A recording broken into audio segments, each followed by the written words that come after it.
is a pain in the butt. You hit your ball in the trees and then you lip out the putt. But if you've got a little time, then come and spend it with us. 'Cause now you're listening to the Rough Cut. Hello, and welcome down to the Rough Cut Golf Podcast, where, like an out-of-control roller coaster, we are racing towards the official start of the golf season at Augusta. And as green and as beautiful as those hallowed fairways, I have myself and my fellow co-presenters here arrayed before you. We have Mick, we have Jacob, and we have Kieran, ready to keep you up to date on everything that has been happening in the world of golf and in our own personal journeys as well. Gentlemen, how are we? Yeah, really good. That was... if you'd have seen how little energy Peter had before we pressed record, you would be as flabbergasted as we are at what just happened. That's it. I'm just working. That is literally every ounce I had left has just gone into that intro. So I'm done. I understand where the beautiful correlation lies between us and Augusta, but the green? Well, we're still relatively new to this. Are we we're fresh. eco-friendly? No, I mean, we're fresh to this podcasting game. Literally, we are what? Is this 13 or 14? This is our 13th episode. This is our 13th episode. I'm looking for some. But that is still quite new in the podcast game, let's face it. You know, we can't claim to be experienced old hands at this just yet. We are still in our apprenticeship phase. Sure. Okay. What episode will it be till we're like, 4,000. Never. Yeah, I think if you get into triple figures, it starts. That's when you can call yourself like a. Yeah. You know what you're doing. When we got to episode 10, I was like, 10. Double digits. And now I'm thinking episode 100 looks Triple nice. digits. Right, okay. Yeah, I think 100. I think $100. the moment we take this on the road and do it from a different location is when we can become experienced. Right, okay. Ooh, right, Oh, you've okay. already done it from a different have we location. not done that? No, not with like the full setup full- and everything. Yeah. Okay. Right, okay. Not that B-Tech setup we When would that, Nothing wrong with doing a B-Tech. I did a B-Tech. They're great. when would that be, do you reckon? Should we do like a 50th episode sort of? Well, next time we travel Special? somewhere, we'll take the actual podcast stuff with us and do a real one. Okay. Like that. We'll certainly think about it. Depends who we're flying with. If we're flying through BA through Heathrow, Definitely not. Not a chance. not a chance. Because you know what will happen? The podcast, the microphones will get through and the stands for them won't. That's not bad. I quite like that though. Yeah, I know. I'd rather the mics and the stands. I knew you would like Yeah, that. Kieran. yeah. Even though they came in the same box, That's amazing. it's one of those things. So the piece of spectacular news this morning that we received was that not only was Peter coming into the office a little later than normal, expected, long drive last night, but he was bringing with him Murph. Special guest. Special guest, Murph. He's been if you don't know who Murph is Pete's dog. He's Chuck up been a photo. Oh, there's a photo. Or we could actually just go and get Murph if we We wanted actually to. could, yeah. Do you think he's been well behaved? He's been all right. I didn't get a chance to actually walk him properly this morning, so he's still got quite a lot of energy. So after this, heading straight home, give him a quick run around, and then hopefully he'll be okay. But yeah, I wasn't in a good way this morning, so. Yeah. When you said you didn't have time to give him a good walk, I thought you were going to say like I'd give him a good talking to about coming into the office. Listen, And sat him down. There's going to be a lot of equipment in there. Everyone's going to be trying to get work done, so don't go around looking for attention, trying to steal people's lunches. Which he did. Which is what happened. obviously he did. Of course he did. Well, I'll tell you what, I did try to offer him a quaver and he didn't accept it. He didn't want it. Well, He smelled fair, it quaver. and then, Well, that's one of the things I sat him down to talk about. Don't accept anything that Kieran gives you. Advice, food. If that was my dog, he'd be straight in for it. Yeah, but like your dog will be straight in. Like if I took my shoes off, it'd get the socks off my feet. He literally would, yeah, that's true. Yeah. Have you got a, story? what dog story have you to got? that, but- It's a working cocker called Paddy. what the heck does that mean? Is working He's not crucial broken. to the breed? Yeah, Or is yeah. it just a cocker, but it's just... Is a working cocker a breed? It's Yeah. it's not a broken one. No. But Yeah. I mean, like, it's not just a cocker spaniel. Like, it's a working cocker spaniel. Yeah, it's That meant is to the be on breed. the farm. Sort of But thing. the working Okay. is part of the name. Yeah. Little farm Right. dog, yeah. Okay. Nice. Nice. I good, think- good dog chat. See, this is why I'm still green behind the ears about this, because now we have to transition from working cockers into Wait, I'll do it. the first bit of the news. Okay. hit me. Okay. Oh God, Yeah, maybe I'm not. really struggling. You're Yeah. praying. I could have a quick pray. please. Can I have a go? Yeah, go I on. was going to go. play to. I was going to pray to Tiger Woods to help me out with this segue. But you go. Yeah, go for it. Okay, I've never done a segue before, but Okay. So going from working cockers to working on your short game, we've got a new video coming out recently, Oh, that was On Thursday. I'll take it. which is a I'll short let it game, go, short game masterclass with Fred Limblom. Yeah. Yeah, it's out, so go check it out. Are you happy with that? I was going to say, yeah, I mean, you kind of exited, you backed out of that one quite quickly. I'll be honest, like I've never done a segue before because I'm not normally the people to do it. Yeah, So, The problem with it is that you have to be so confident in your landing that other people go, oh yeah. yeah, Yeah. I'm not educationally advanced enough to do any of this sort of stuff. God. So He left school at 12 to deliver yeah, fish. no. So I'm happy with that, to be honest. But So yes, Well done, mate. we had a couple of videos come out since we last saw you. One of which is the short game masterclass with Frederick Limblom, which happened over in Arizona. It's dead, yes. Talk us through it. How did it go? How did it feel? What did you learn? What did you go in expecting to get? It was a slightly different video in some respects because it's quite a raw video. Yes. So we just went to the short game area, went through 4 sections of my game, so pitching, floating kind of shots around the green, and standard chip and run and bunkers. Filmed the whole thing, cut it together, released it. I think it's almost like 40 minutes long, and it's just rammed full of information. It was really good. I've had lessons in the past kind of 5-6 years on my full swing, but an actual dedicated short game lesson, I've never really done it before. Yeah, it's one of those things that you always see people recommending you work on more than hitting the ball a long way is your short game and your putting. And it's one of the things also, in my understanding, that people don't practice enough. No, I'm nowhere near. And even, it was eye-opening for me in many respects because a lot of the stuff he was talking about, me being a coach, I kind of understood it, but there were a few things in there as well which I hadn't really thought of in that way before. So it is definitely well worth a watch. And, of course, it's in Arizona, which is absolutely beautiful sunshine. And then we went from there to the snowy links of West Lancs. Yes. Quite the contrast. So the other video that has just come out, which I believe, if this comes out on like a Tuesday, it's been out for like 24 hours-ish, is the next Best Golfer on YouTube challenge, which came directly from Mr. Matthew Fryer. Yep. It did. He was in fine form. Very good match. Very funny match. Yeah. Probably the funniest match so far, I'd say.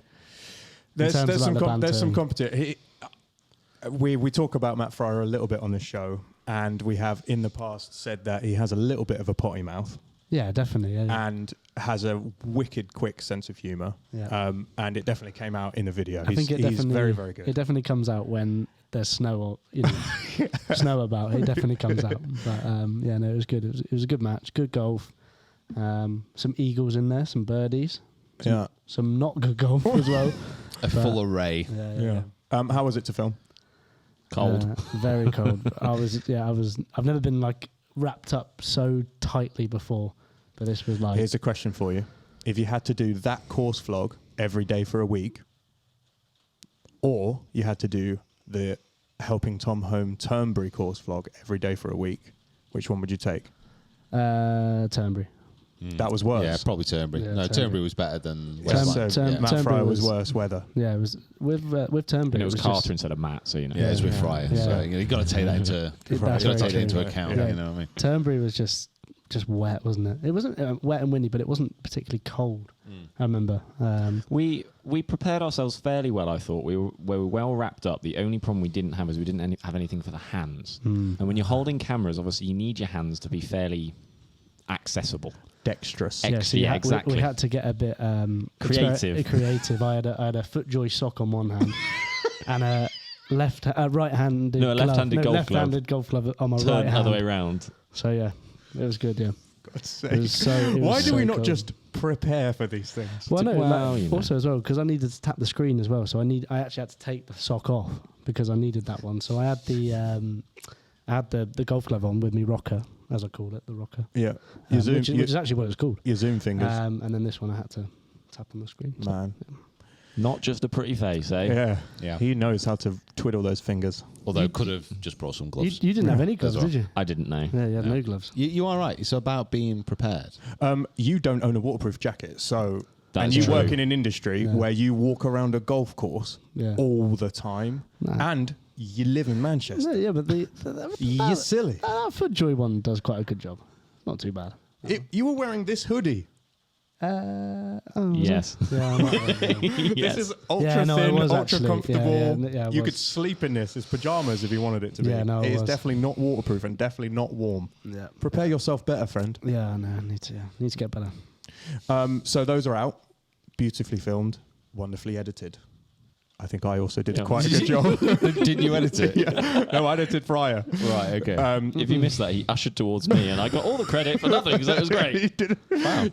To be fair, the video that you edited had very little editing required because it was a linear Yeah, it was quite. It was just teaching one session. One take when that was what was very impressive, I must say, with the with Fred, was that he was so good. Like he's so he's so knowledgeable, isn't he? Of like, I think the when you short get game someone and all talking that. about something they are comfortable talking Yeah. about, it makes it a lot easier. I thought there'd be a few people can go times- with the flow and just Yeah. get on with it. So I thought there'd be a few times where he'd like stop and Yeah. but like he was just constant. Wasn't he? I'm He was really so good. hopeful that video is going to go down well. And I think the good thing about it is that even though it was focusing on Pete, I think there's a lot that people can just take generally. There's Yeah. no kind of focus, so Yeah, to yeah. speak, on Lots you as of a player. general advice as well Yeah, as specific. the technique I taught or spoke to you about before we played Formby Ladies, that was taken from that video. Yes, it was. So we were warming up on the chipping area, the short game area, because we knew that was going to be a big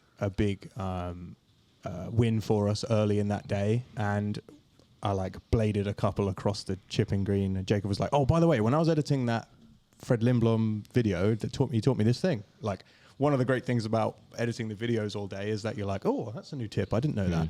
Some of it sticks. Yeah, and it was about when during your takeaway on a short chip, having the toe pointing up in the air and then kind of rotating your body through and trying to keep that angle as you sweep under the ball. And and then I did one and I was like, "Oh my God," it stopped right next to that. And I was like, "Okay, Yeah, it was we for found that- something." For those kind of short chips around the green, but maybe needs to get height. Just keeps the height and the on the club face, and then just allows you to sweep underneath. Is there But anything- Yeah, I'm sure you've watched the video. Yeah, you've watched it and you've commented on it and you've liked it and you've subscribed to the If channel. not, do it. Yeah. Is there anything you went that you that really surprised you, or that you kind of didn't expect to learn about yourself or your swing or your game during that session? Probably one of the things which was kind of interesting at the end, and I don't even think we actually got this on video because, like, Kieran's right. Once Fred got going, it was like trying to plug a dam. It just wasn't. It just wasn't going to happen. The information had broken free, and it was impossible to put back on. But right at the end, I think when we stopped filming in the bunker, there was just this really cool tip that he just gave. It was like setting up, but on the backswing, about really actively opening up the club face. So it's set open anyway, but then opening it more with the hand, so rotating it open, and then coming through the ball, kind of releasing it, so actively trying to shut the club face. Yeah, kind of like you're skipping a stone. Yeah, and it just adds so much more speed and for me a lot of spin at the point of impact. So that was really good. So I might do another completely different video about that. But bunker videos do terrible, so maybe not. Despite it probably being the thing that everyone struggles the most.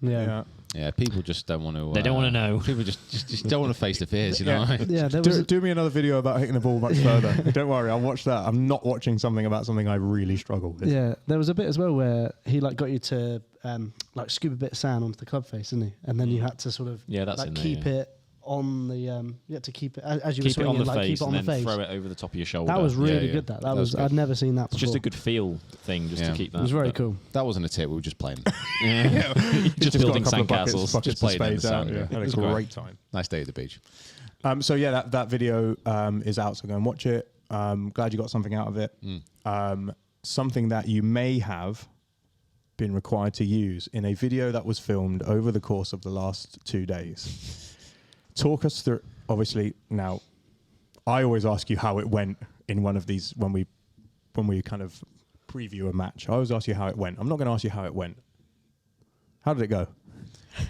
So to put some context on that, which you completely, absolutely, Well, I'm leaving it to you. rode roughshod over. Yeah, go on, hit me. What happened over the last 2 days? The Golfbidder Challenges are back with myself and Rick Shiels. We filmed both the club picking and the match as well, and they were absolutely fantastic, to be honest. I think Really good. The 2 videos that we've done, potentially because of the gap as well, it's been 3 years since we've done one of these challenges. I think everybody there, both me, Rick, and everyone who's filming, kind of got the vibe that these videos are probably going to be the most successful as far as like views and everything else that we've done in this series so far, because it was just there were so many highlights, so many like positive points from the videos that I think it's gonna go viral. If it's not top 10 on trending, I'd be surprised. I think with videos like this, there's such an anticipation, and you always hope that it will play out the way you want it to play out. Yeah. And everything fell into place perfectly. And I cannot wait for this video to come out. Both of them, they're going to be awesome. So good. Yeah. There's a lot of drama. You will not be disappointed, I promise. Yeah, it was very, very good. Very good. Good to meet the team as well. Good to meet Rick's team. Yeah. It was Very good. nice. There's quite an entourage on the golf course. Yeah. Yeah. Yeah, I think it was like a 15 ball in the end. Sheesh. I know. There's a lot of cameras. A lot of lenses. Yeah. A lot of shots. Yeah. So the breakdown of the videos is the club picking videos coming out on the Peter Finch Golf channel, and then the 18-hole match is coming out on Rick's channel. So there's opportunity for you to get extremely excited about both those videos, and there's a little bit of a gap in between to kind of re-whet the appetite for the actual match. Happy with your selections? Yeah, obviously we're not going to give anything away, but when you watch the club picking video, it's going to be April the 10th, I believe. It's the Monday after the Masters. We both made some, I think, amazing choices and also some pretty sketchy ones. But there's also quite a big twist in the video. So again, won't spoil it. Make sure you watch it. It's going to be out on April 10th, and then the match on Rick's channel is going to be out on the Friday 15th. If my maths is correct. I think that's correct. It's good maths. Thank Quick maths. Thank you very much. So you three guys went. I was not there, but I did feel like I was there. Jacob, do you want to talk us through what was actually happening? As you mentioned, you weren't there, and also David wasn't there, and I didn't want you to feel left out. I think that we all wanted to know what was going on. It was really worth it. So whilst the match was going on, I had the fortunate opportunity of watching golf and just kind of not having to look through a little viewfinder to watch some golf on a golf course, which was very nice. Yeah. So I just took the opportunity to let you guys know what was going on, and I was giving some pretty hopeful, interesting and insightful information back to you in the group chat just to let you know how it was going. Yeah, so Jacob was live tweeting the match from the course to the work group chat, and me and David were both like pacing in our respective homes about kind of what was going down and how Pete was playing and how Rick was playing, and yeah, it made me, like I said, it made me feel like I was there, but also made me very excited to watch the videos. Yeah. So I was adding a bit of colour, just making sure you knew what was going on. it was great. How I everyone was was feeling. like, give Pete a pep talk, Get in here. hype him up. Yeah, David had some points of information. He was like, I'm not going to, because I don't want to give anything away, but yeah, it is. It's really, really good. I can't wait for it to come out.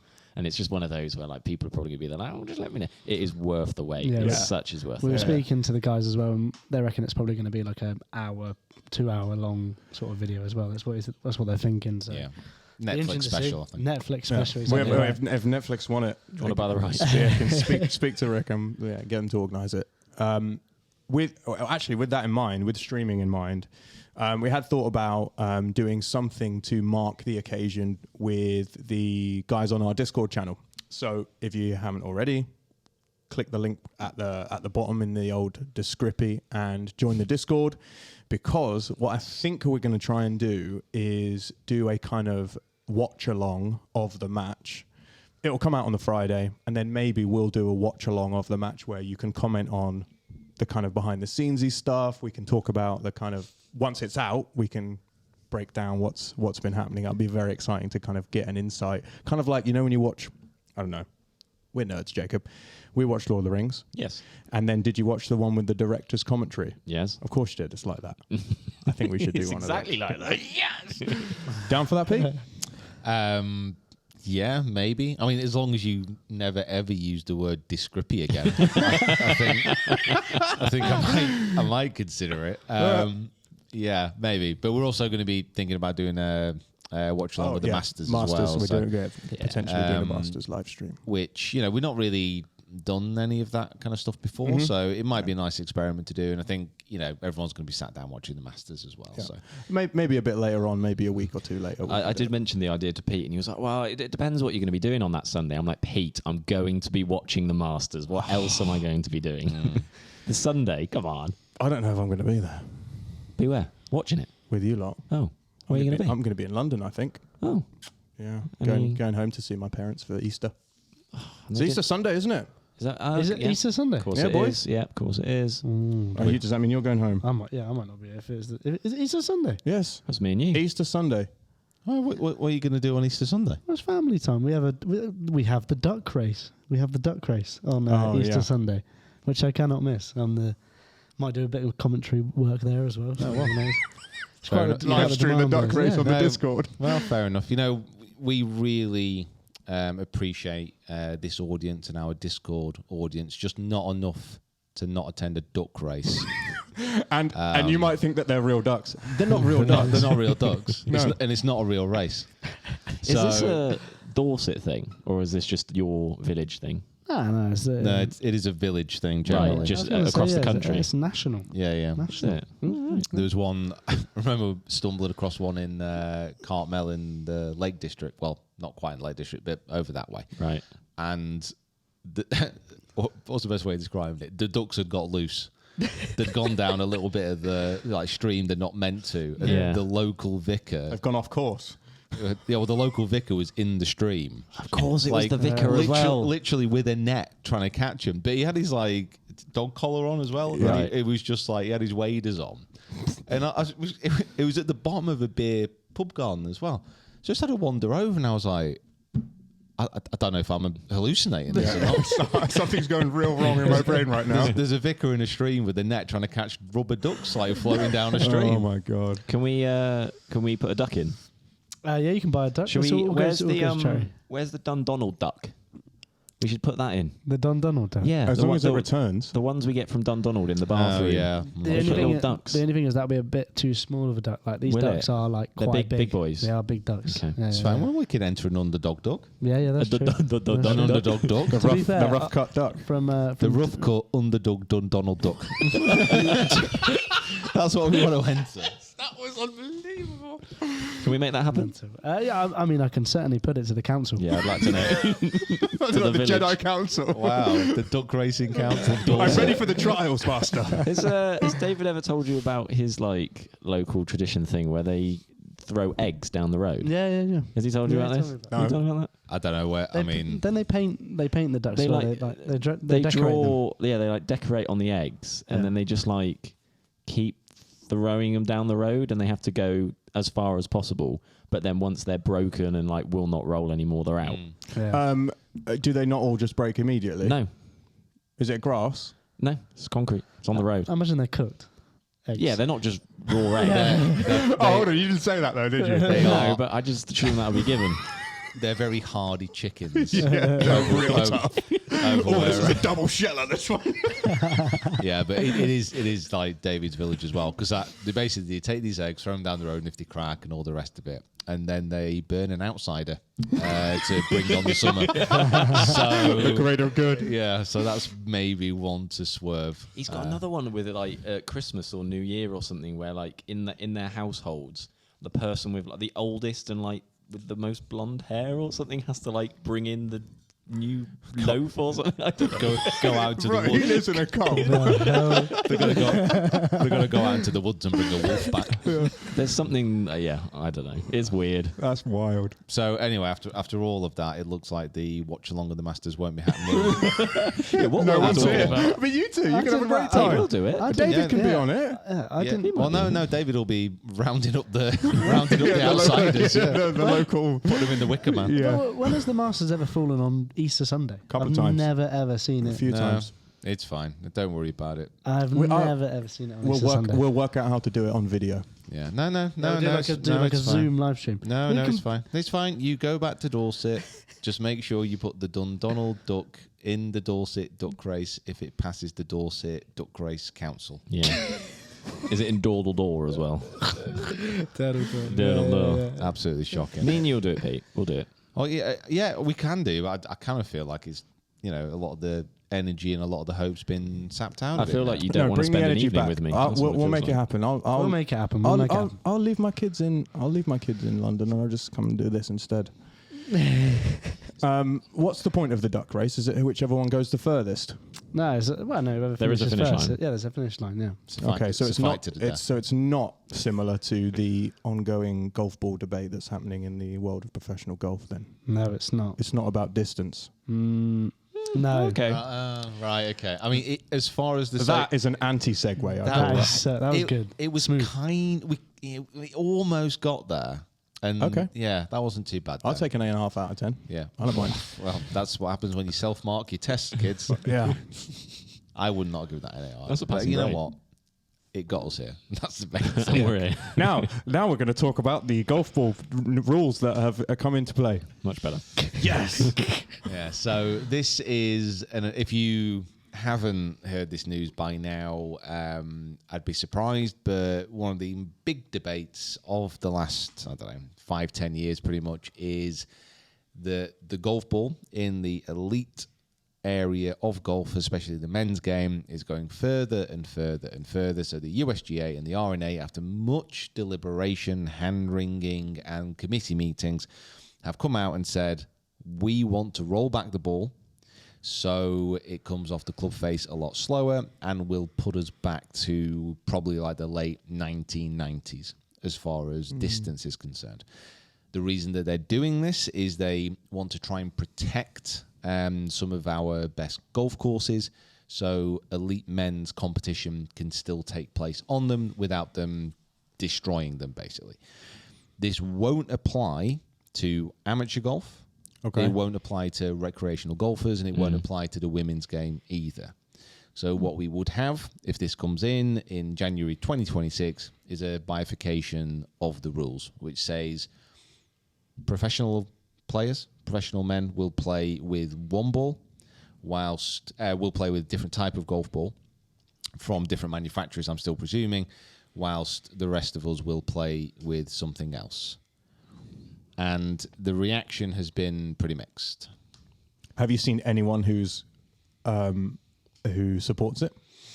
A few people, but Are they very short hitters? yeah, no. To be honest, that's one of the main criticisms against it, is that if you give a long hitting professional and a short hitting professional a different ball that goes less far, the longer hitter is still going to be further ahead. Yeah.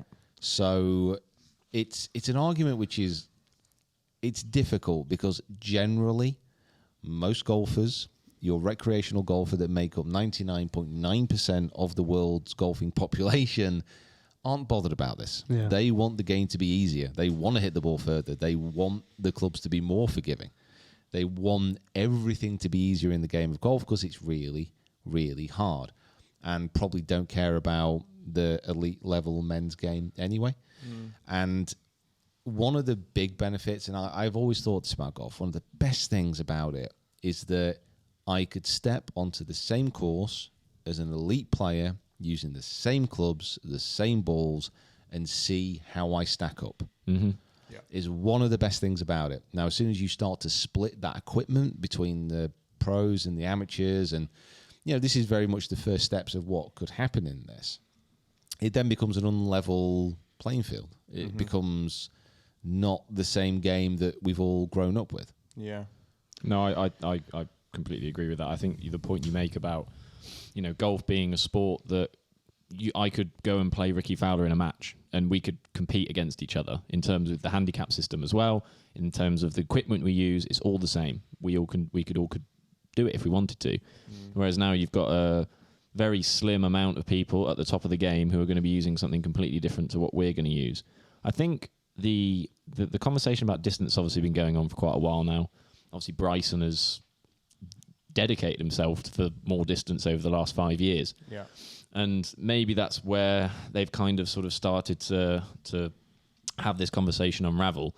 I think one of the other big things about golf, and especially the players and the people that are playing it now, is that it's a very different time to 20 years ago. These guys are athletes. You know, these guys are doing things that they weren't doing 20 years ago. Yeah, they're in the gym every day. It's They're much, pumping themselves. much less recreational now. Exactly. In that area of the game than it was. Yeah. You know, back in that time. I know it's not quite, you know, the same kind of thing, but if you know, I don't know for sure off the top of my head, but you know, if you started to look at like the speeds that people were running recently, or over 100 meters or whatever, take away Usain Bolt, so to speak, but you'd probably be seeing the more into modern times, they'll be getting quicker. So what are they going to do? 100 meters is too short. Let's make it 110 meters because it's getting a bit too short now. Are they running it too fast? It doesn't quite like... Or they're not allowed to use blocks and they have to have a standing start. Exactly, yeah. It just doesn't feel quite right, really. And like the fact, like you say, that golf is a game that we could go and play together. We could have a pro come along and play,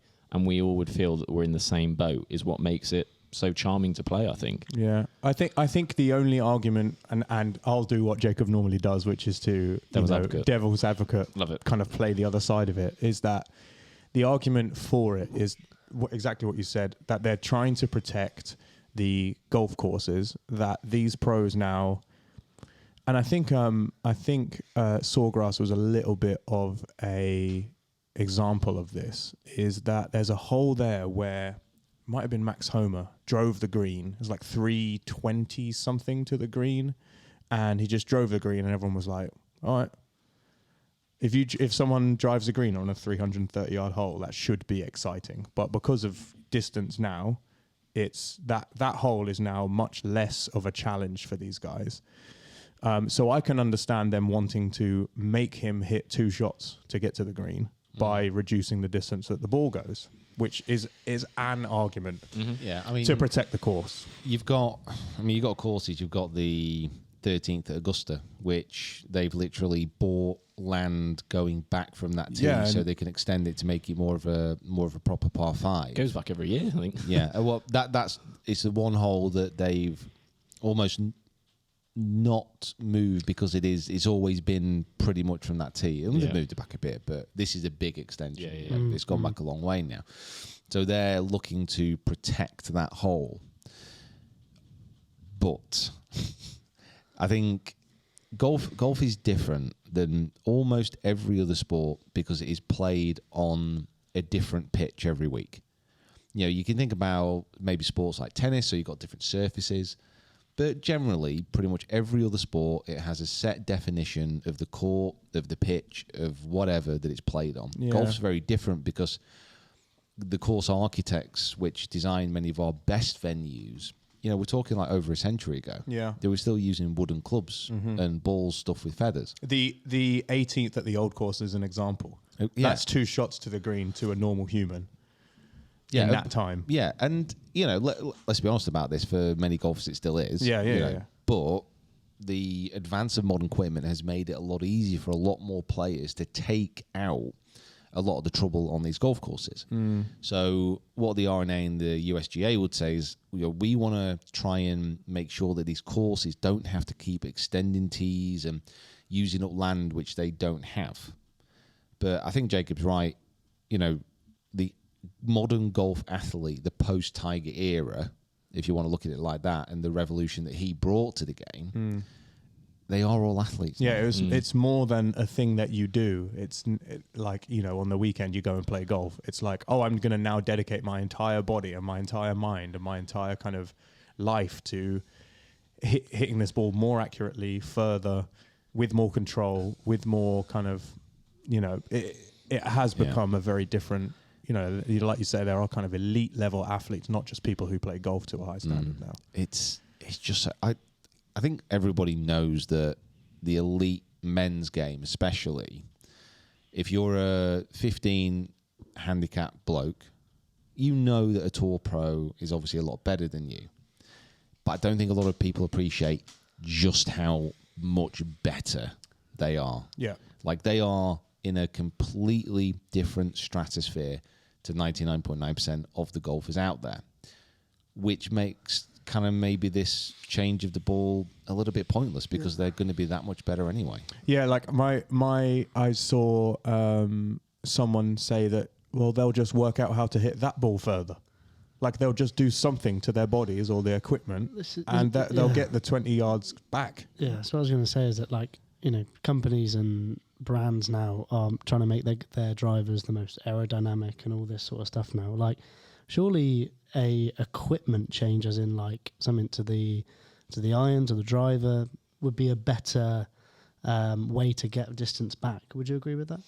Yeah, I mean, it would be much more beneficial and much simpler in many respects if they 100%. rolled back all the equipment to a point where, again, it's that level playing field between the amateurs and the pros. It just makes it a lot because I can simpler. go and buy the same driver. It just makes it simple because if this rule comes in, and the way it would work is that the USGA and the RNA would adopt this. And bear in mind, this is just a proposal. This isn't something which has been set down just yet. Right, okay. So this is a proposal, what they want to do. If they adopted it, that would mean that the US Open, the US PGA, and the Open Championship would automatically have to adopt this rule. The Masters always usually follow suit. So the 4 majors would be using this rollback golf ball. Then it would be an option to say the major tour, so PGA Tour, would they adopt the rule? Yeah. It's in debate. DP World. Live would, I would say, probably not, because they'd be like, oh, we're the fun tour, you can do whatever you want. Yeah. So it would, at that point in 2026, it would then become a thing. Yeah. So it might not even happen. Right. And it kind of feels to me that after all this talk and after all this debate about what they're going to do to try and limit distance, whether you agree with that or not, this just feels like a bit of a whiff. It just feels like they could have done so much more. They could have been so much more far-sighted with this.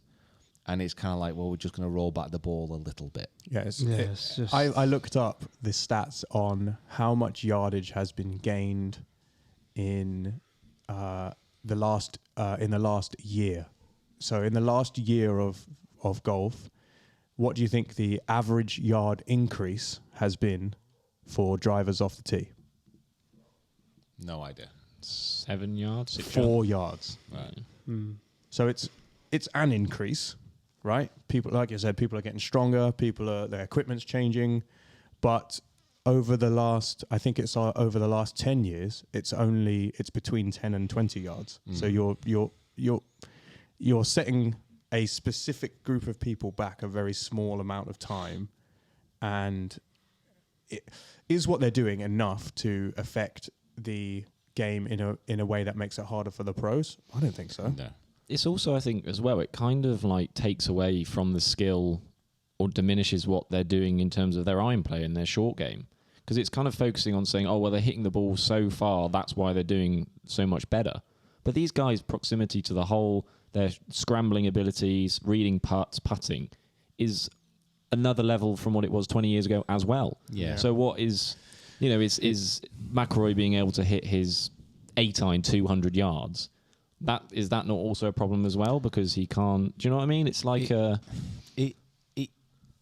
think you've got to be asking yourself the question of what do you want golf to look like? Yeah. In not just the elite level, but every level. And what a lot of people say is, it was much more enjoyable. There was much more skill and shot making involved when it was Ballata balls, and they were very soft. Like they just weren't flying as far. You had to shape your way around the golf course. Back in the Persimmon Wood days. Yeah. Now we're never going to go back to that. That's just not going to happen. But modern golf is a different type of skill. I saw this article the other day. This isn't like what I was thinking. Remember Bryson when he was at Bay Hill? Mm-hmm. And he was bombing it over the water, an angle that no one else was. Yeah, on on 6. 6. Yeah. How exciting was that? Amazing. How interesting was that? Yeah, 100%. It made that game a little bit more entertaining to see the difference in approaches. But, a lot of the modern pros now, because they can launch it high, hit it far as they can. If it goes in the rough, they just gouge it out.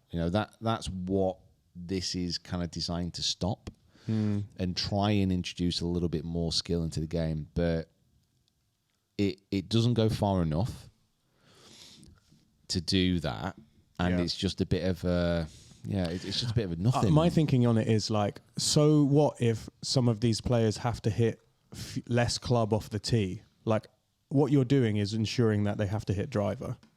Like maybe they do have the level of control with the driver that, you know, the average golfer has with a 7 or an 8 iron. You know, they are elite level players.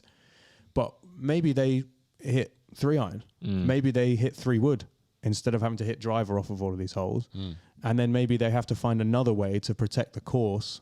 You know, the rough is higher, the bunkers are steeper, the greens are rapid. Like what we saw this at Alhambra. Yes, at Alhambra. I was literally about to go on. They literally showed us a map of the course where all of the big hitters were hitting to on the DP World Tour event the previous year, and they said, "Well, we've just narrowed it here, and we've grown the rough up to protect that shot from happening." Yeah. And then when you watch the tournament, people were either laying up and playing a longer second shot in, or they were going for it and getting penalised. Yeah. So there's ways of protecting these courses, but they do mean changing them slightly. Yeah. What else could be done? What else do you think? You don't roll back the ball. Say the ball's the same. We all play the same ball as it is now. What else can happen? If you really wanted to return it to a level that it was, 30 years ago, you would have to roll back the ball to the extent of being a Ballata type of cover. Right. So it literally spanned loads more, and it didn't fly as far. However, you would then have to put more restrictions on the equipment to stop those drivers being even more low spinning, so that the very top players could adapt and still launch it. So you'd have to change both.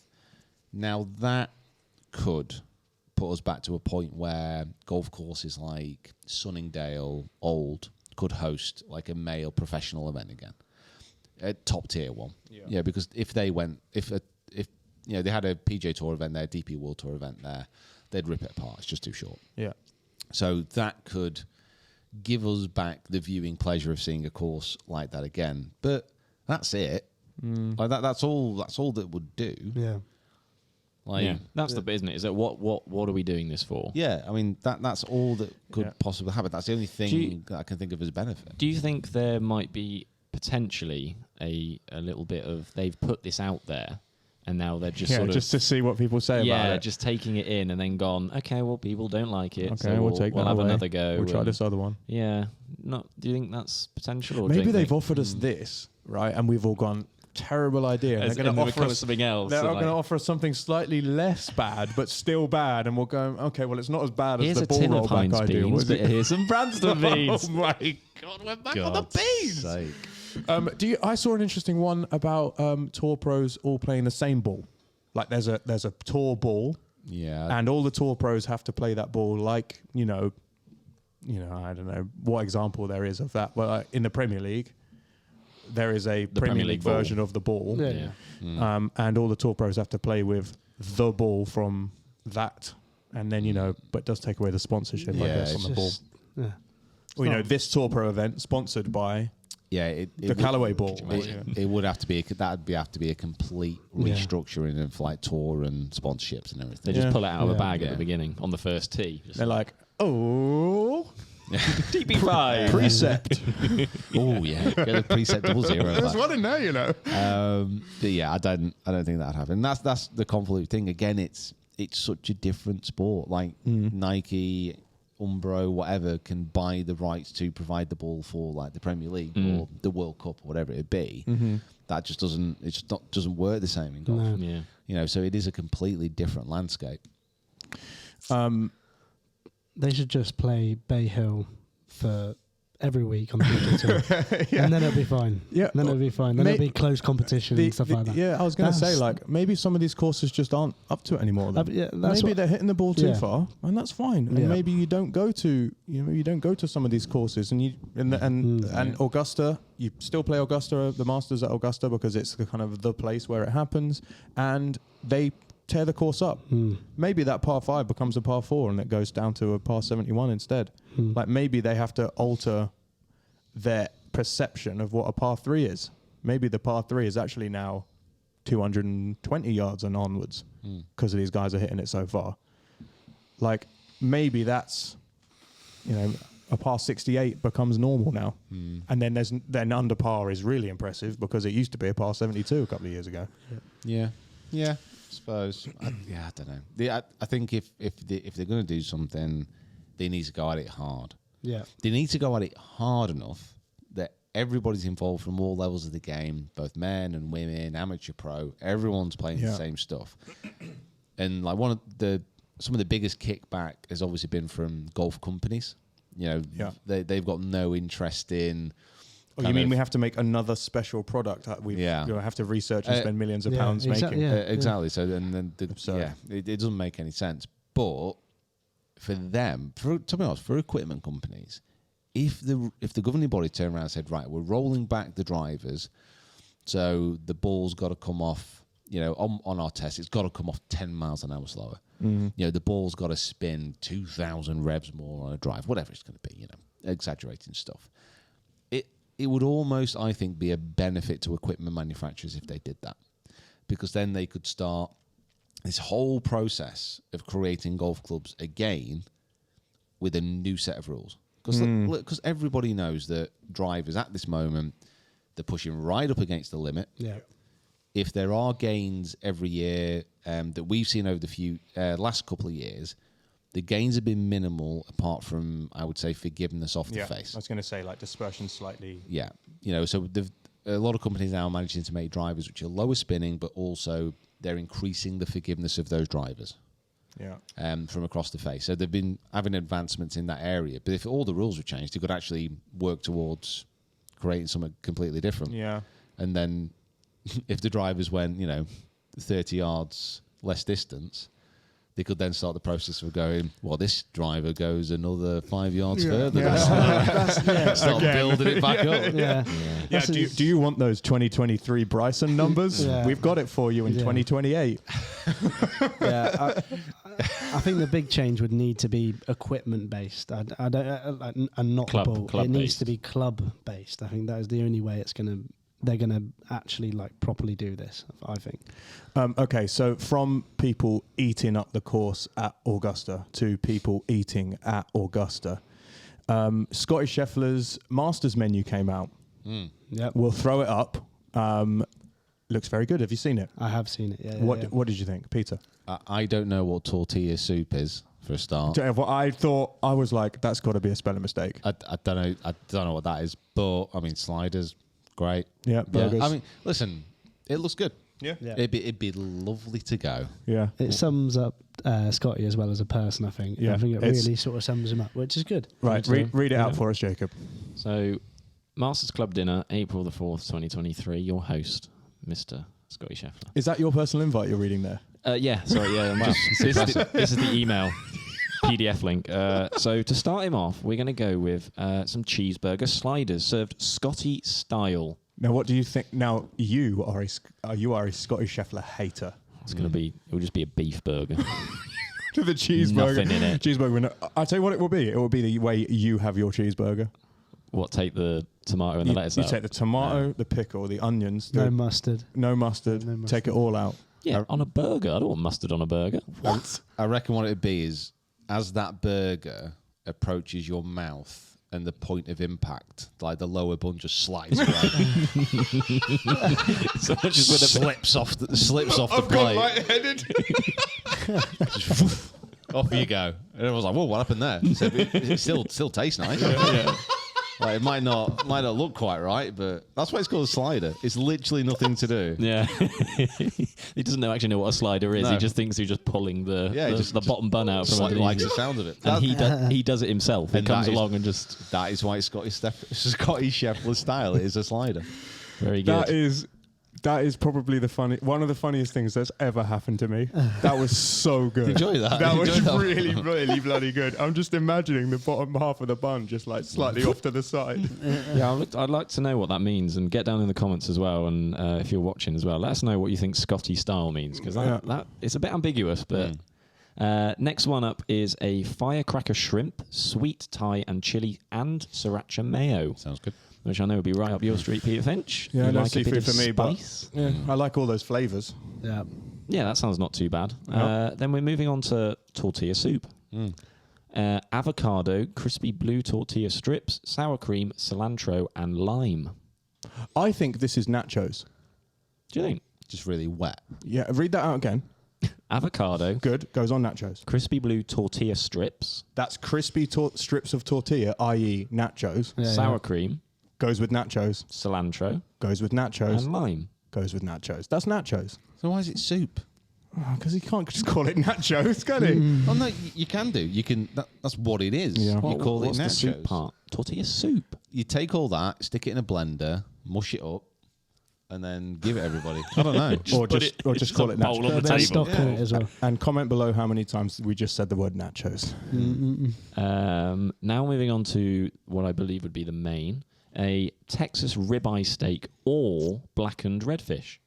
Family style mac and cheese, jalapeno creamed corn, fried Brussels sprouts, and seasoned fries. It'd be the fish for me. Steak The for fish. me. Nah, fish. Yeah, I'd probably say the steak. I'd struggle to pick, but I think I would go steak. Really? I think. I'm not sure I'd trust the fish, which is two different colours at the same Yeah, time. it's red and blackened. Blackened A redfish. black and red fish. Okay, How do you know it's still red? Kind of a maroon mac and fish. cheese, Yeah, solid. Yeah, solid. Can't really go wrong. Fries. I'm not sure about the sprouts in there. Jalapeno cream corn, that would be a bit of you. Does Murph eat sprouts? He'll eat anything. He'll eat so, anything. yeah. Okay. Except- You know, under the Are we table all, when you're are we like, all get rid Brussels of Except sprout Quavers. fans here? Huh? Do you like Brussels sprouts? Yeah, love them. Brussels Yeah, sprouts? yeah, yeah. I was forced to eat them as a kid and didn't like them and now like them. I think that's 4 for 4 on a table is pretty good for Brussels sprouts. Yeah. Yeah, I love them. love Do you know what they're great with? They're my- Mustard, Jacob. Really Mustard good with I thought mustard. you were going to say bacon lardons, Mustard. which is the correct answer. And Yeah, chestnuts. It's true. Load of butter, load of bacon. Chestnuts as well. That noise was good. It's my favourite side of a Christmas dinner. Brussels sprouts. I'm sorry, more than stuffing? Yeah, More than cauliflower cheese. yeah, More than roast potatoes. yeah. I thought we were That's a friends. lie. That's That's not. an That absolute is joke. such It a is lie. More Because than pigs in black. You can have Oh, no, whoa, whoa, That whoa. is such Go a on. lie. that. Now we Yeah, know. it's such a Pigs lie. and blankets would be a But question. I get bacon with the pigs in blankets as I do with Brussels sprouts. Yeah, but not I- enough.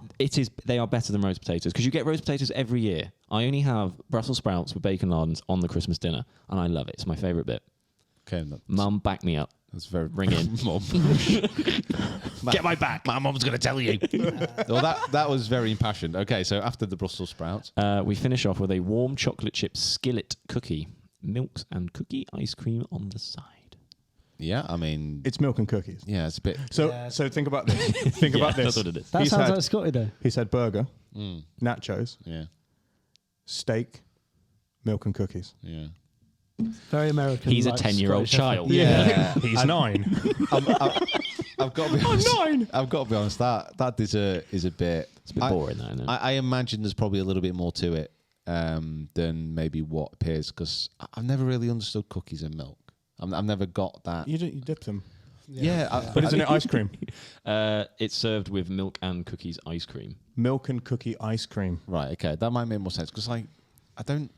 Yeah, I don't understand. So it's dipping that cookies in that milk. But dipping of into milk and that taste Is in the, ice cream in the form. ice cream. You can make do you anything into ice cream. Do Can't you reckon you get party bags? Yeah, you take away the the cookies that don't get eaten probably.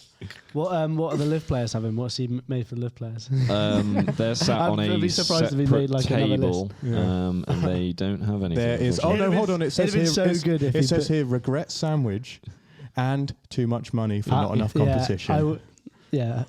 I saw that thing where he's like he put it on there. Maybe his social media guy would have put someone else on there as well. That Yeah, would be so funny. because he said the live players meet on the Meet on 9th the- at yeah. 9. That I wonder would if there be- was going to be something for that. Are there any green jacket people who have gone to live now? Patrick Reed, Dustin Johnson. Sergio Garcia. Phil Mickelson. Any more? So there's a lot. Yeah. So that's yeah. going to be a steely dinner. If they go. Charles. Did they How not? can I they don't not think go? they went last year, did they? There was a few missing. Yeah, yeah. Oh no. Yeah. No, you want them to confront each other like they're in Greece. Yeah, but this is in Greece. Oh, right, as in the not the musical. country. Right, okay. Chucking hummus at each other. Smashing plates on the floor. Just say, I didn't really know what you were going for there. Oh, meet me in Mykonos, I'll do you, son. Yeah. What, Phil? don't bring Sergio. He's a nutter. Left-handed, naff off. Oh my god! There you don't- go. yeah. There is the. Do you remember? the dinner. Do you remember Hideki's last year? I was going to Oh, I bring this heard up. good. I Do you heard good remember things. Hideki's? It's hard to remember off the top of your head, It but was- if Oh, Hideki's Did it are look probably good? the best of the last. so Yeah, good. If you're a sushi guy, Yeah, Then- we'll throw it up here. Seafood guy. Okay, so we're hosting. We collectively won the Masters as a scramble. Well done. Cool. Well done. us. could happen. Congratulations. We wear a very large green jacket. Between the four of us, we've got to do the starter, the main, the side, and the dessert. We'll do what it is on here. So it's appetizers to start, Right. then a starter, then a Okay. main, then a pudding. You'd give us an appetizer.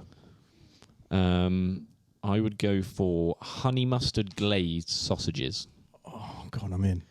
On like a cocktail stick or I don't know what the vibe is. Are they sort of coming in and they're presented with canapes as an appetizer, or is it sat Yeah, down? I think it'd Okay, be- then I'd go yeah. with that. Okay. I'll go little cocktail sausages, honey glazed mustard. Hold on, mustard. Yeah, honey Now glazed. mustard. Yeah, God, you are picky with your mustard. I like it, but not like as a condiment. honey glazed mustard is different than mustard. Yeah. But so you're having honey.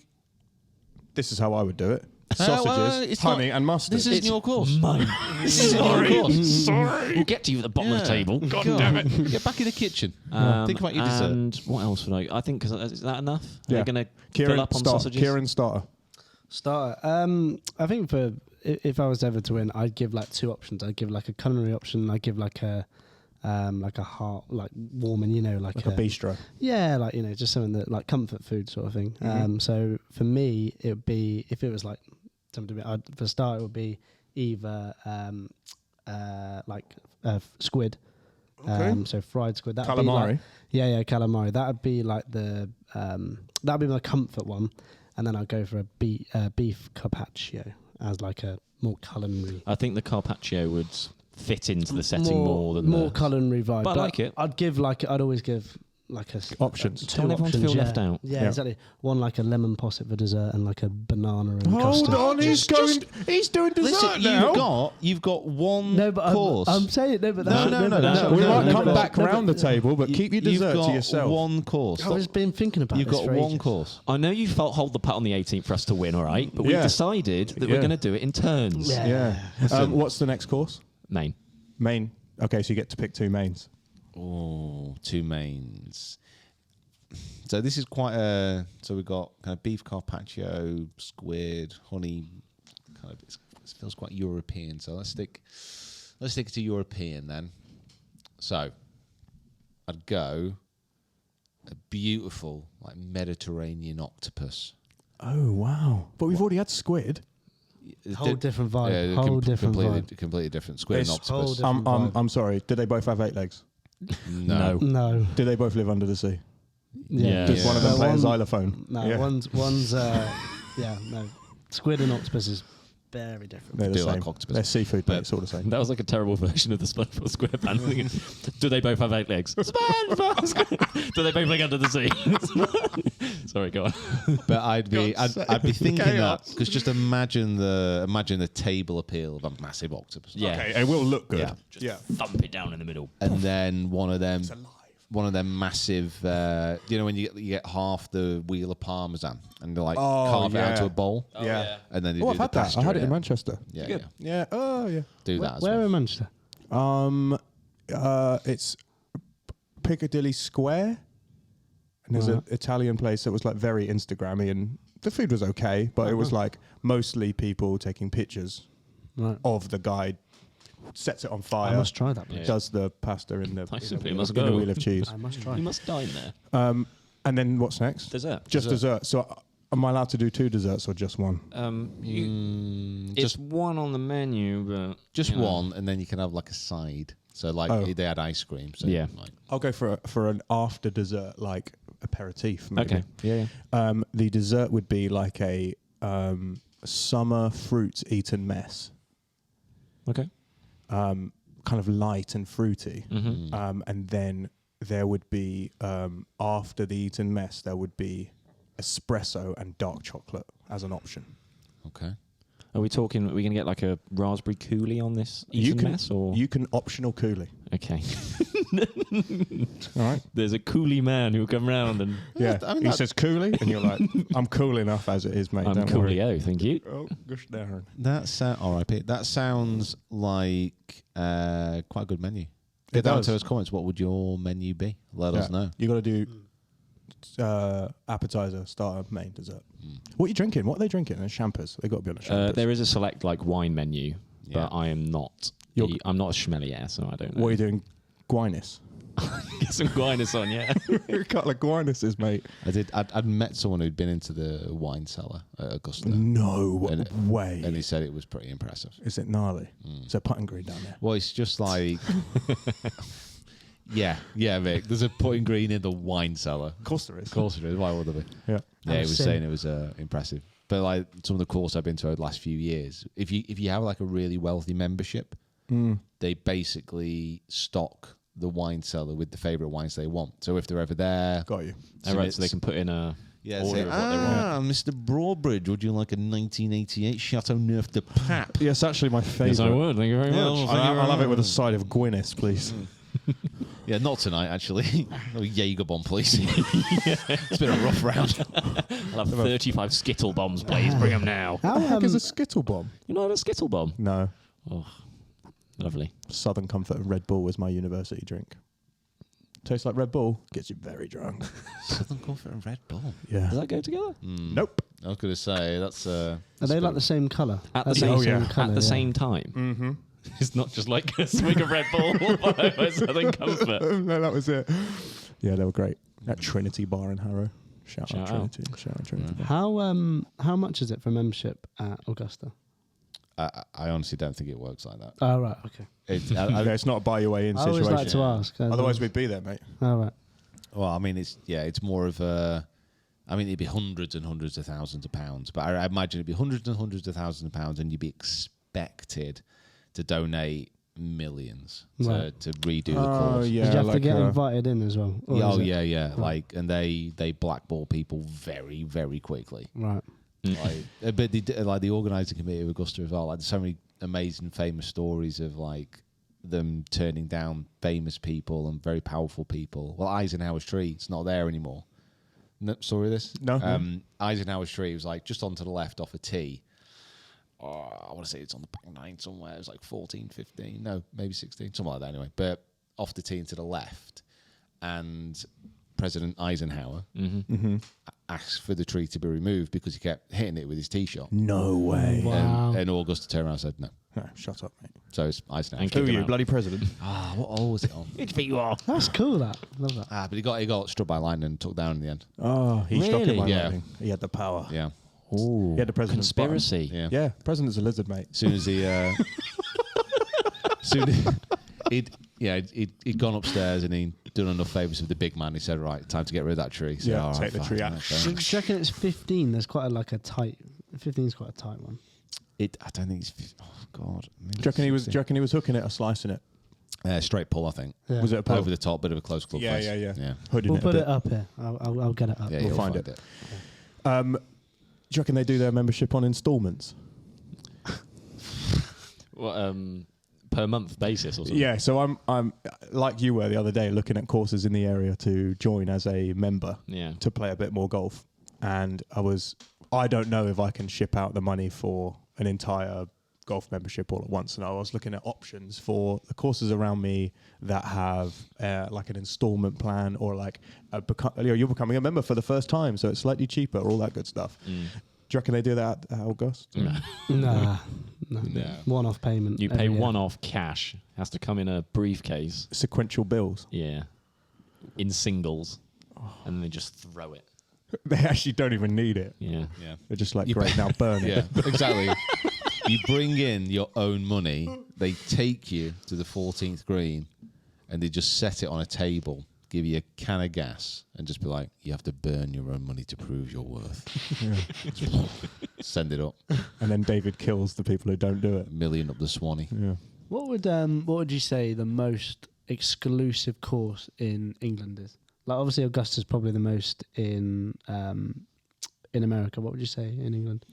I think In the UK. I think UK. Swinley Forest has something ridiculous. Like, you can only be a member if you're related to like the founding members from like 100 and odd years ago, something like that. That's Right.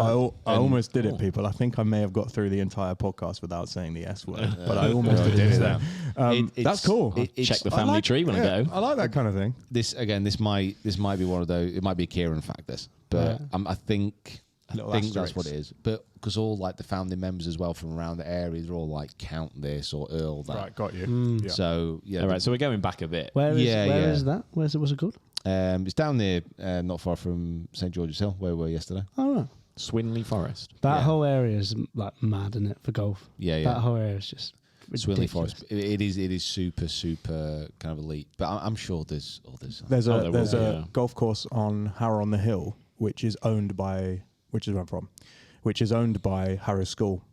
So it's Okay. owned by the school, Right. and you can only play it. If You can only join. I think how it is you can only join if you get invited by a teacher from the school, because it's owned by the school. 'Cause Right. you can join the club, but you have to get vetted by the teachers from the school. So they have to first of all know you like personally to say that you're not a crazy person. Mm. And then there's no online booking system. The clubhouse is very rarely open. Mm. So you can go and run on bits of it. Like, Is Is it a it private not- school? oh, Harrow. dude, Harrow? Yeah. are you having a Mate, like 70% of the UK's prime ministers went there? Oh, right. it's It's Harrow and Yeah. Eton That goes are up. like the biggest two Yeah. two Wow. biggest. Like it's $9,000 a term. It's, It's disgusting, mate. Yeah, and that's 3 times a year, sunshine. It's one of the biggest problems we have here in the UK. what's that? elitism. Private education. Well, that most of the British prime ministers come from From one place, I 2 see. or 3 Yeah, schools. yeah. Yeah, I it's found not out. ideal. I found out that all like the rugby players are all from like private schools as well. Yeah, that's because rugby's- at state schools they play football. Not That's what I mean, private mate. schools they play I would have rugby. made it if I didn't go to state school. I would have got it. You Mental. cannot be a rugby player. You definitely cannot be a rugby Yeah. player. Why not? I'll tell you what you could do. You could bring the little tee out for him to kick it off. I played on the A team, I think you'll find. Yeah, very slim pickings, was it? No. We got a very good rugby school at Bishop's, thank you very much. Well, there you go. Not Yeah. your year. Your year I played was 9, I was played scrum half. It's the only position I've been able to play. Off Just year. because I'm not the biggest guy. It's an off year then, was it? No. Yeah, we did play rugby at our school. No. No. But There's they a- did play. There's about 8 people who wanted to play rugby at our school, so they had to go to a 7s tournament instead of a Oh, full no. team. You just had to play rugby at our school. There wasn't Yeah. a choice. Yeah, it's in- Ours was like try not to get stabbed. Yeah. that's what our teachers politely call cross country. Yeah. Running away from people trying to stab you. Yeah. It was. Very We good. played a bit of juke ball. Yeah. Juke ball. Kieran, do the game.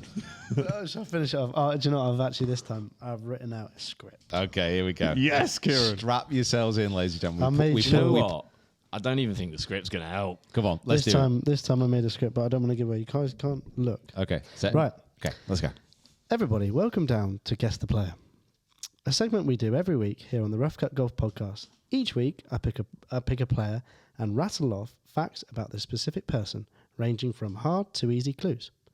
You all have one life and your unique buzzers. Jacob's is, Get in the hole. Pete's is, Mick's is. Cool, blimey. Excellent. And the I'm reading it.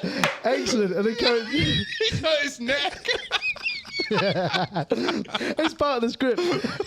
Don't ruin it. Excellent. And the current standings are. Down here somewhere. Bam. There you Right. Let's get into it. go. It's really good. Was that good? Very good. Thank you very much. I mean, it was the most wooden. Excellent. Excellent. Right. Oh, did you say we all get one life as well? I He did did. say that. Okay, did. I fantastic. covered all bases. Very Get good. in there. Well done, mate. Come on. Here Well we go. God, that is Right. great. Comment below. Congratulate him. Thank you very much. Right, first off, I was born on September 14th, 1988. I think I know who it is. September what, sorry? September 14th, 1988. Was he? Oh no, last year I think it might have been. Last week might have been 87 or 86. But anyway, yeah. Okay. So he's 34 years old. Apparently. Something like that. Quick. I turned pro in 2007.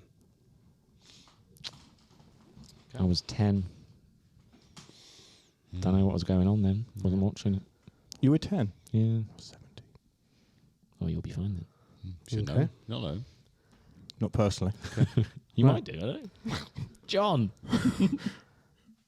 Okay, here we go. Next up, my highest ranking was 9th in 2018. Are you still reading the script? No. Yeah. Okay. This is all off the dome now, is it? Well, I've written down my clues, yeah. Yeah. Okay. Got you. 34-year-old, joined the tour on 2007. Well, I turned pro 2007. Turned pro 2007. Peaked 9th. 9th in 2018. Okay. Nothing coming to mind. Anything? No. No. Mick? You're looking at me like... Mick's beamed out. He's gone. He's not here. In 2009, I competed in Golf Channel's The Big Break, where I finished second. Have you... In 2009. Have you heard of that, Pete? Oh, Big Break. Yeah. Yeah, Big Break used to do the bomb, man. Used to be really good. I don't know what that is. Hold on. If tell I'm you not that. allowed to say Descrippy, you're not allowed to say the bomb. The Bomb. That was the bomb. Comment below when you guys have got it as well. Below. So, and that was in 2009. Sorry. 2009, yeah. What is that? It was a Golf Channel show where like pro golfers went through a series of challenges, and like by the end there was 2 left, and they had a match, and they got like a start in a tour event or something like that. Yeah. Oh, bring it back. Wow, bring that Yeah. back. Hey, write that down. Netflix, if you want to have a go. Peter Finch Golf. So I lost in the final, pretty much. You did. Yeah. Oh, unlucky. Any guesses? Cool, blimey. Yep. Nice. I realise it's too late. No, you got to go through, mate. You have Press to the go buzzer. for it. You have to press the buzzer. Bryson DeChambeau. No, incorrect. Incorrect. Right, next one. So I realised he turned pro much later than that. Yeah. Yeah. I've had 6 wins, 6 professional wins. He seems like the kind of person who would go on a TV show, though. That's where I got it from. So it 6 might be wins. like that's across like everything. 6 wins. We are again all... were there female golfers on this TV show? Yes, there was a female Big Break, yeah. Okay, there you go. Was it in 2009? Duh. He's not smirking. Oh, eyebrows I'm not raised. saying anything. Bro, I'm watching Lie to Me at the moment. I can read you. I've not got anything. No. My first win came in 2016 at the Puerto Rican Open. Wow, what a tournament to win. 2016. Puerto Rican Open. El Puerto Rico. Did you say they peaked? Did they say they peaked in 2016? 18. Ooh. I think it was 18, I think. They reached Did you say his number first 9 in the world. His first win was the Puerto Rican Open. Go on. Get in the hole. Tony Finau Yeah. Oh, very good, yeah. Very you're- good. you're How'd you so get that? Good, Jacob. from that. No way. How do from you the know Puerto that? Rico Open. How do you know that? Yeah, 'cause Bro, he knows stuff. So the Puerto Rican Open was on at the same time that I think the Arnold Palmer was on a couple of weeks ago, or it was on at the same time that another event was you're going right. on. Yeah. And I just remember the PGA Tour putting an Instagram out about Tony Finau winning it, his first win. it was one of those things as well where obviously for quite a long time he had a stigma attached of not being a consistent winner. Right. And then when people said, but he has won on tour, everyone was like, well, yeah, it was on the Puerto Rico Open though, mate. Is that an easy one? That wasn't an easy one. I wouldn't have known that if I hadn't seen the post a couple of weeks ago. What was the next clue going to be? I was going to do. Oh, third in the Open in 2019, which is Shane Lowry. Yeah. I don't think I got that off that. Started. I want to see him on this TV show. And then my other clue after that would have been in 2018 I beat Tommy Fleetwood in the singles. Started an overly emotional episode. Yeah, I was going to Full say, and swing. finally I cried 37 He times. ended on Full Swing. he ended Fleetwood's like unbeaten run. Yeah. How dare he? Dare he? Fairway Does he Jesus. know who he's playing? Final clue, I was massively dehydrated after filming Full Swing. With Netflix. My tear ducts never had so much work. Love you, Tony. What a Love guy. it. What a Love boy. it. Cool. Really good. Good work. Wow. I'm happy with that. Happy with his day's work. What's the here are current scores here are then? the current scores. I'm pretty sure it's 4-3-1. Oh, I needed that to go ahead, did I? Think so. oh, Think God. so. Feels good. That's- One that's to good. play. I think so. I did feel my shoulders get a bit lighter, actually. Flaming heck. You do know some stuff, though, mate. Thank you. You know some stuff. Yeah. None of it useful, No. apart from in this Apart from in context. this quiz. Yeah. Yeah. Exactly, yeah. So actually, it's very Really useful. Have we worked out when it ends, or is it literally just Just going to be ongoing. So you're going to have to go And through. then I'm keeping. Yeah. We're going to get so niche on Tour Pros. Oh yeah. yeah. Shall we cap it at 50? Who what, first to 50? Or Yeah. Or what about first to 18? best of or first to? And we'll do a second season with new rules. Best of. First to 30.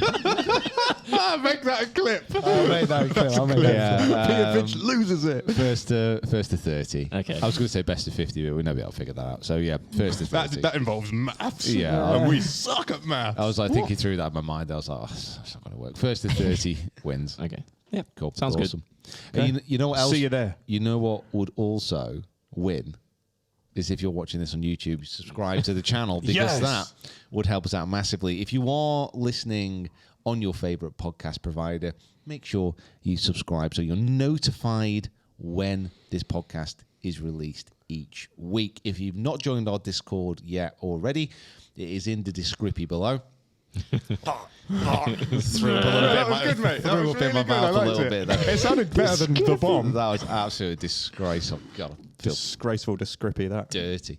And yeah, that's it for another week, guys. Just thank you for again being Fazbear's co-host. Thank you very much for choosing to spend your time with us. We know it's very precious, and we appreciate you massively. We're preach. Yeah, See yous. yeah. See you later. Goodbye. Bye. Bye. Bye, friends.